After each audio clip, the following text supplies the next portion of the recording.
आज हामी new Castle जाँदैछौँ उसको दिदीको घरमा से हाई हाई हामी चाहिँ भर्खरै घरबाट निस्केका छौँ यहाँबाट चाहिँ हामी अब क्यानब्राबाट न्यू क्यासलको लागि निस्क्यौँ र हामी बिचको सर्ट क्लिपहरू देखाउँछौँ र आज चाहिँ हामी सायद न्यू क्यासलसम्मको मात्रै भ्लग बनाउँछौँ होला यहाँबाट हामी चाहिँ अब क्यानब्राबाट ड्राइभको लागि निस्क्यौँ अनि मेरो फेस चाहिँ एक्सक्युज गर्नु होला किनभने म नाइट सिफ्ट गरेर भर्खर उठ्ने बित्तिकै हिँडेको सो एकदम दुखी देखेको छु अनि यो चाहिँ मेरो फर्स्ट भ्लग पनि हो सो जस्ट एक्सक्युज मी अनि हामी चाहिँ क्यानब्राबाट आउट भएर जर्ज लेकसम्म आइपुगिसक्यौँ यति बेला चाहिँ अनि यति बेलाको वेदर चाहिँ एकदम राम्रो थियो not too hot not too cold so हाम्रो चाहिँ अब 2-3 दिनको ट्राभल हो गोल्ड कोस्टसम्म पुग्छौँ होला सो या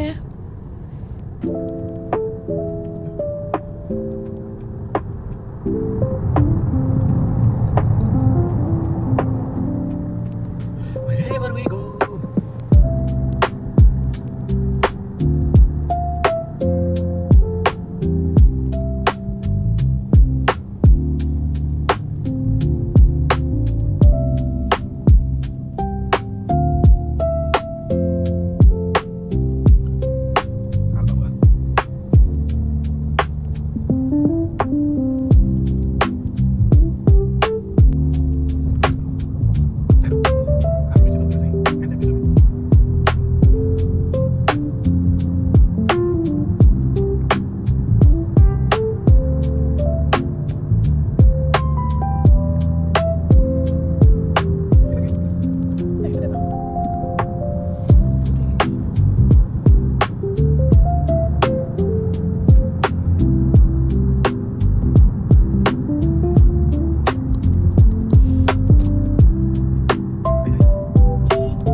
ढिला निस्क्यौँ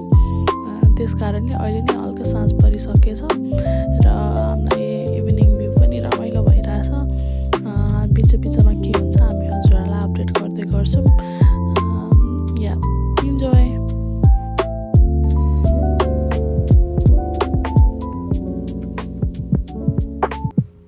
यहाँ पछि चाहिँ म निदा आएछु अनि त्यहाँपछि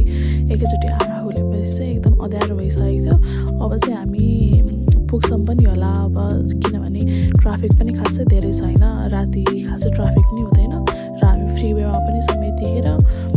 उसलाई पनि पुरै निद्रा लागेर पुरै झुलिरहेछ म नि भर्खरै उठेँ अब म एकैचोटि वहाँ पुगेपछि के हुन्छ हजुरहरूलाई देखाउँछु है त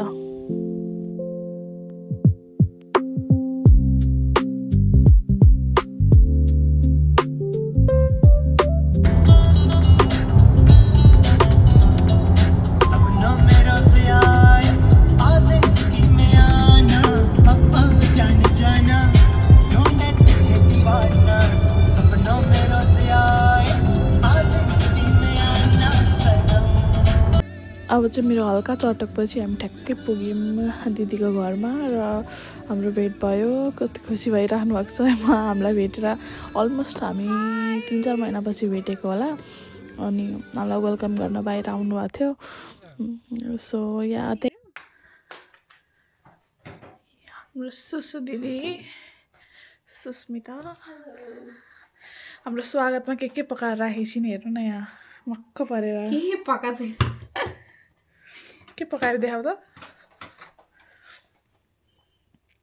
वाउ चिकन आज यस्तो न्युज आएको छ नि त home affairs minister Tony Burke said यहाँ चाहिँ साग पाक्न बाँकी त्यो तिमीहरूलाई राम्रो लाग्छ वाउ मेरो फेभरेट काउली फ्लावर गाडी भनेर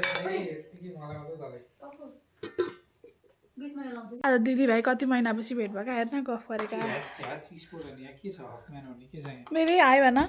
उनीहरू आज कति पछि भेट भएको उहाँ गफ गरिरहेछ त्यसपछि हामीले खानासाना खायौँ अनि एकदमै टायर्ड भएको थियौँ सो हामीले रेस्ट गऱ्यौँ अब